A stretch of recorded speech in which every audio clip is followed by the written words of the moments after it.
Eu queria muito que o meu pai fosse ver os meus jogos. Eu tinha 13 anos e jogava na equipa da escola. Eu não era um grande jogador, não.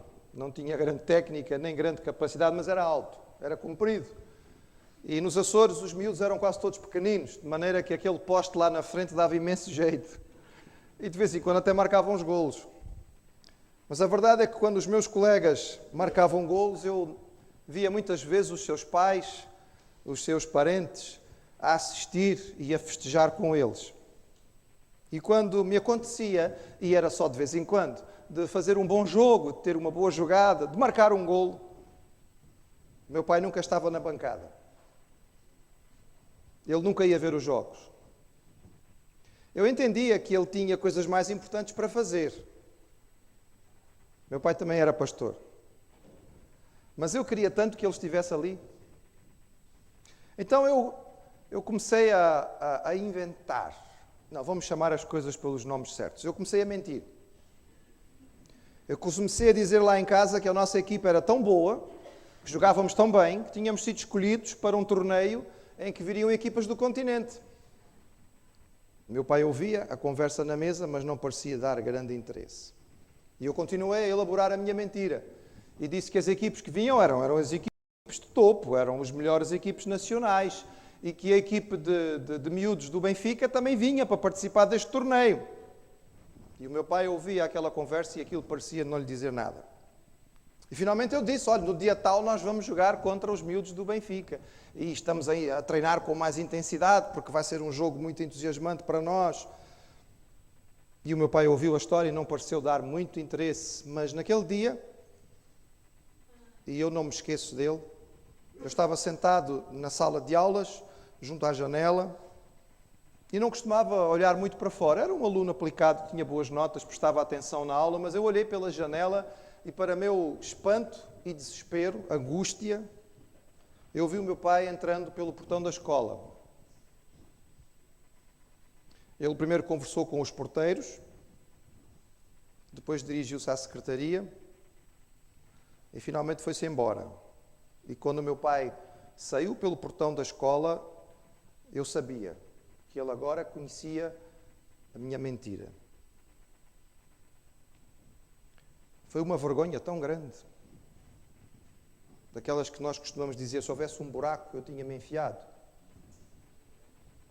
O resto da manhã de aulas foi uma espécie de borrão. Eu não me lembro de que aulas tive, do que foi que os professores disseram. A minha mente trabalhava incessantemente numa tentativa de escapar a esta situação. E como todo mentiroso, a solução para o mentiroso é continuar a mentir, é elaborar dentro da sua mentira para que ela possa ser explicada. Então eu imaginei que podia dizer que, pronto, eles perderam o avião, que afinal o jogo não era naquele dia, eu tinha-me enganado na data. Ou talvez que a nossa equipa era boa, mas pronto, isto tinha sido um gesto político. Na hora H tinham escolhido uma outra equipa para representar os Açores e não éramos nós. Mas eu sabia que nada disto ia dar certo. Porque o meu pai tinha ido à escola. A única vez que ele tinha se deslocado para assistir o meu jogo era mentira. E quando as aulas acabaram, provavelmente pela primeira vez na minha vida, eu fiquei angustiado porque eu queria que elas continuassem. Foi um dia em que eu não queria que as aulas terminassem. Elas podiam continuar o resto do dia que eu ia ficar muito bem na escola, mas as aulas acabaram, tinha que ir embora. Era hora do almoço, a fome apertava, o estômago estava embrulhado, mas eu não fui para casa. Eu andei a dar a voltas pelas ruas. Bem, a Praia da Vitória não era muito grande, não havia muito por onde andar. E finalmente eu vi-me diante da minha casa. Não havia solução. Era preciso assumir as consequências da minha mentira, enfrentar a responsabilidade por aquilo que eu tinha feito. E a pergunta que eu tinha na minha mente era: quando é que os meus pais vão confiar novamente em mim? Vergonha. É um sentimento tremendo. Mas eu acho que não há ninguém aqui presente que não saiba o que significa. Ela não foi criada junto com o homem. e não fazia parte do propósito de Deus para as nossas vidas. A Bíblia afirma explicitamente, de forma bem clara, que o primeiro casal andava nu pelo jardim e não tinham vergonha. Eles tinham expostas as suas partes mais íntimas, mas não se envergonhavam por uma razão simples. Não havia motivo, não havia razão. Eles podiam expor aquilo que era mais íntimo nos seus corações e era mais íntimo no seu corpo e não havia nenhuma razão para esconder. Mas então entrou o pecado no mundo. E a Bíblia diz que a primeira coisa que aconteceu quando o homem pecou foi perceber que estava nu, foi sentir vergonha. Foi a primeira coisa. E a primeira coisa que o homem fez, e continua a fazer até hoje, foi tentar esconder a sua vergonha. E desde aquela primeira história, nós sabemos que o homem não consegue realmente esconder a vergonha. Suas tentativas são muito fracas, porque o homem tentou esconder a sua vergonha com folhas de figueira. Não deu muito certo. Não havia como esconder de Deus o pecado. E desde então, todos nós passamos pela mesma experiência. A Bíblia fala bastante sobre vergonha. Eu queria compartilhar com os irmãos 3 aspectos diferentes, ou 3 tipos diferentes de vergonha que nós precisamos considerar. O primeiro deles, talvez o mais significativo, seja a vergonha justificada, aquela de que eu acabei de falar aos irmãos. É a mais natural das vergonhas. É aquela que eu sinto quando eu faço alguma coisa que está errado. Eu faço alguma coisa que não devia e sou apanhado, fico envergonhado. É um sentimento triste, desagradável, mas atenção, meu irmão, é um sentimento útil. Digo útil porque nos ajuda a perceber o mal em nós, e é por isso que uma das acusações mais terríveis que se pode fazer a alguém é dizer: é sem vergonha, é um desavergonhado. É uma acusação pesada. O apóstolo Paulo, falando sobre isso, quando ele escreveu aos Filipenses, ele disse: pois como já vos disse repetidas vezes, e repito com lágrimas, há muitos que vivem como inimigos da cruz de Cristo. Quanto a estes, o seu destino é a perdição, o seu Deus é o estômago e têm orgulho do que é vergonhoso. Muitas culturas humanas, sob a influência do mal, têm tentado vencer o sentimento de vergonha, tornando o pecado algo normal, comum. A cultura romana do primeiro século, onde o cristianismo nasceu, foi uma das que andou muito perto de o conseguir. Era uma cultura que realmente foi perdendo a vergonha. E os indivíduos do nível mais alto desta sociedade, os próprios imperadores romanos, ficaram famosos pela infâmia, pela falta de pudor naquilo que faziam. Mas, irmãos, eu acho que nenhuma cultura tem conseguido tentar se livrar da vergonha tão grande como a nossa. Atualmente, dizer que uma pessoa não tem vergonha quase que passou a ser um elogio. Porque a psicologia moderna nos ensinou que a vergonha é uma coisa que nós não devemos sentir, devemos ser livres das inibições, das castrações, devemos ficar à vontade para fazer as coisas que queremos, não há motivo para nos envergonharmos. Recentemente, na cidade de São Paulo, onde eu nasci, no Brasil, houve um desfile de homossexuais, chamado o Desfile do Orgulho Gay. E além de todas as cenas sem vergonha que normalmente acontece nesta situação, este ano ainda foi marcado por algo ainda mais terrível. Um transexual, despido de qualquer vestuário, simulou a crucificação de Jesus. E homossexuais, vestidos e fantasiados como se fossem Jesus Cristo, andavam-se beijando publicamente, de forma assintosa, para agredir o cristianismo. O homem realmente está a evoluir, irmãos. Estamos a evoluir rapidamente para o animal. Estamos a descer cada vez mais na escala e ficando cada vez mais parecidos com os bichos. Mas isso não significa que a maioria das pessoas não continue se sentindo mal por causa das suas falhas. A vergonha correta, justificada, aquela que advém dos nossos pecados, é essencial para a salvação. Só quando eu sinto o peso do meu mal é que eu procuro uma solução e só Jesus pode salvar. Enquanto eu não sinto o peso do meu pecado, enquanto eu não me envergonho pelo mal que faço e por aquilo que existe no meu coração, eu não busco solução. E é por isso que às vezes quando falamos a respeito da salvação a algumas pessoas, elas dizem assim, mas eu não sou pecador, se quer alguma outra coisa que eu faço que talvez não seja muito bom, mas não sou assim nenhum, nunca fiz nada assim de extraordinário. E a vergonha é necessária, irmãos, para que nós possamos perceber o nosso mal, porque quando envergonhados nós buscamos uma solução.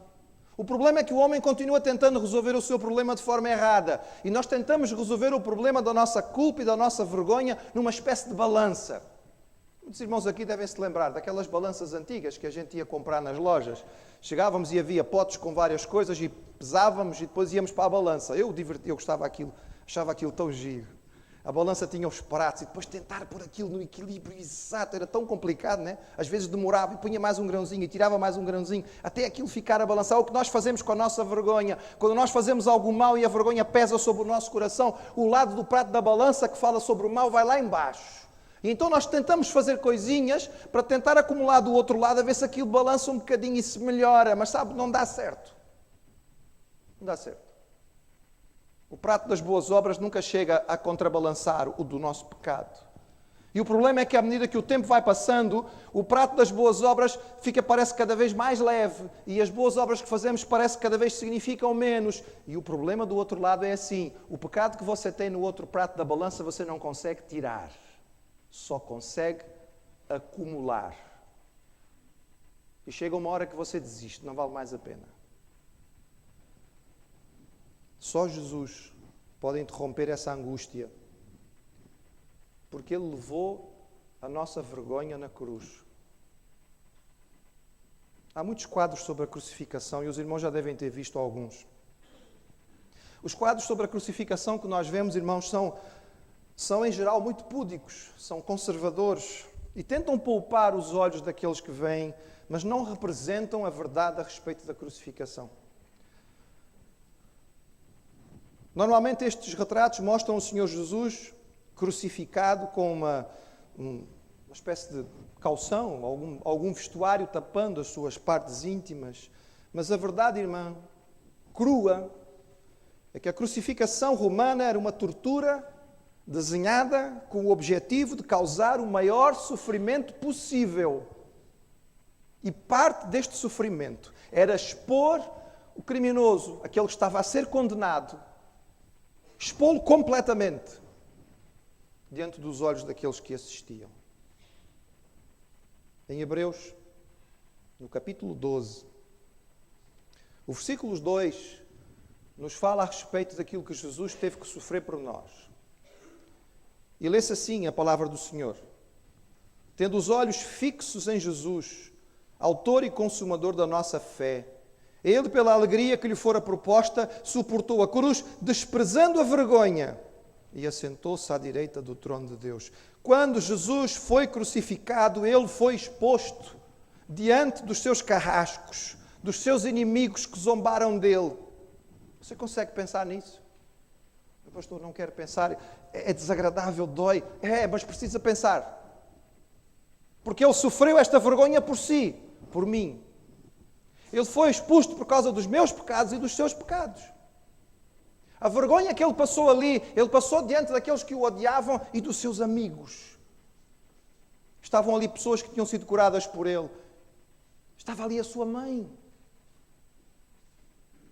Mas não havia outra forma da nossa vergonha ser condenada. E Jesus sofreu esta vergonha para que nós pudéssemos vencê-la. 6 horas de tortura atroz, exposto na cruz. E Ele o fez por nós. A vergonha que Ele levou e que Ele sofreu era nossa. O pecado era meu. Mas, irmãos, a boa nova disto é que eu nunca mais preciso carregar a minha vergonha. A boa nova disto é que eu posso pegar na minha vergonha e no meu pecado e, reconhecendo que Jesus sofreu por ele, levar e entregar ao Senhor na cruz e dizer: Senhor, tu sofreste por mim, tu passaste a minha vergonha, eu quero te entregar, tem misericórdia de mim, limpa-me. Ele pode me purificar e me limpar de tal maneira que eu não preciso ter vergonha de chegar à presença de Deus. Irmãos, esta é a boa nova. E às vezes, se é preciso que nós mostremos a coisa tão feia e desagradável, é para que nós possamos entender o tamanho da salvação. Porque enquanto não entendemos o tamanho da perdição, não compreendemos o tamanho do que Ele fez por nós. Jesus levou a nossa vergonha para que eu possa andar na sua luz. Mas há um segundo tipo de vergonha. A vergonha que nós sofremos por algo que foi feito contra nós. Às vezes nós somos as vítimas da maldade do inimigo e essa maldade é tão grande que além daquilo que é feito contra nós, nós ainda ficamos cobertos de vergonha. O nosso agressor possivelmente nem sequer sente vergonha do que fez, mas nós carregamos a mancha como se fôssemos culpados. É, por exemplo, o que acontece quando há uma calúnia. Alguém fala de si, conta uma mentira a seu respeito e você fica envergonhado. Mas você não fez nada de errado. Você não fez nenhum mal. Não foi você que fez aquilo. Estão a dizer a seu respeito uma coisa que não é verdade. Mas fica envergonhado ou não? Fica. Sente o peso da vergonha. Sente o peso de uma culpa que não é sua. E o caluniador, se calhar, nem fica preocupado. É a vergonha de algumas coisas que às vezes perdemos. Perdemos o emprego. E nem tivemos culpa. Foi a empresa que começou a cortar despesas. Mas a vergonha de dizer, fui posto na rua. Perdemos uma posição que tínhamos na empresa. Perdemos um prémio. Perdemos às vezes um casamento. E quando éramos as vítimas nesta história, no entretanto ficamos envergonhados. Ou aquela vergonha das pessoas que foram maltratadas e por vezes abusadas. E o seu abusador não tem o mínimo pudor, mas a pessoa que sofreu o abuso carrega a vergonha sobre o seu coração, o peso. Esta vergonha, irmãos, é duplamente maligna, porque ela representa um pecado, mas que não é nosso. Ela representa uma maldade que não é nossa. Ela diz respeito a alguma coisa que é motivo de vergonha, mas cujo responsável não sente o peso. Então, eu sinto o peso, eu carrego a dor e as marcas de uma coisa que o outro fez por mim. Mas não há outra maneira de nós lidarmos com esta vergonha, a não ser fazer aquilo que eu já vos disse. Lembrar e olhar a cruz. E saber que ali Ele passou a minha vergonha. Aquilo que me traz dificuldade, aquilo que me faz sofrer, as marcas e as cicatrizes, Ele levou na cruz por mim. E Ele permitiu-se sofrer esta vergonha para que eu não precisasse mais sofrê-la. E quando eu compreendo isto, eu vou ao Senhor e eu entrego isto nas suas mãos, irmãos, que coisa extraordinária é o alívio, a libertação. Quando pode sair de cima de nós o peso. Em Jesus, nós podemos sorrir novamente. Mas há um terceiro tipo de vergonha que nos acomete e do qual nós temos que nos livrar em Jesus. É a vergonha profundamente errada que nós sentimos quando queremos ser testemunhas. Testemunhas de Jesus. Sendo a vergonha algo do reino do mal, das trevas, está nas mãos do inimigo, e ele é tão astuto e tão maldoso que ele a usa de formas terríveis e pode inclusive transformá-la em algo sem sentido e profundamente errado, que é o que acontece quando ele nos faz ter vergonha de falar de Jesus. Irmãos, vamos ser sinceros, todos nós já tivemos, em uma ocasião ou outra, vergonha. Incômodo. De testemunhar a respeito da nossa fé. De dizer de forma clara, eu sou de Jesus e não tenho vergonha de o dizer. Ele morreu por mim. Eu creio na Bíblia. Eu creio num Deus Salvador. Eu creio na vida eterna. Eu creio na presença do Espírito Santo. Todos nós já tivemos em um momento ou outro dificuldade. E porquê é que sentimos vergonha disto? Vamos imaginar que você recebesse um molho de 200 euros. Bem, se calhar não ia querer distribuí-lo. Mas alguém dava-lhe um molho de 200 euros e dissesse à senhora, vai agora ali à praça e distribua. Uma nota de 200 euros para cada pessoa que passar. Ia ter vergonha de o fazer? Acha que ia ser complicado para si? Ir para a rua distribuir notas de 200 euros? Não, não é. Maravilha, espetáculo. As pessoas vão todas gostar de mim. Vão vir aos magotes. Mas quando você distribui um folheto, meu irmão, está dando uma coisa muito mais valiosa do que uma nota de 200 euros. Imagine que você descobria a cura do cancro. Estudou e descobriu. Oh, já sei como é que se cura. Toma-se esta coisinha e assunto encerrado. O cancro vai-se embora. A pior doença, a mais terrível de todas. E você descobriu a cura. E até vergonha de dizer. Eu acho que você marcava logo uma conferência de imprensa. Eu quero dizer ao mundo inteiro, chamem todas as televisões, descobri a cura do cancro. Mas quando você fala de Jesus, está falando sobre a cura do maior problema que o homem tem, porque o maior problema não é o cancro, é o pecado. E Jesus é a cura do pecado. Imagine que você descobria a fórmula da eterna juventude. Eu tenho uma coisa que se você tomar, fica jovem para sempre. Alguns irmãos aqui com um bocadinho mais de tempo de vida, já ficaram, pastor, diga lá onde é que há, onde é que eu posso comprar isto? Qual é o local onde eu posso adquirir isto, que é para voltar a ser jovem? E você descobriu, a pessoa toma aquele medicamento, olha para o espelho e de repente tem 20 anos outra vez. Ia ter vergonha de dizer às pessoas que tinha achado? Meu irmão, quando você diz a alguém a respeito da salvação que há em Cristo, você está dando a esta pessoa a possibilidade de entrar numa nova vida com Deus, que um dia vai levá-la a estar na presença do Senhor para sempre jovem. Para sempre jovem.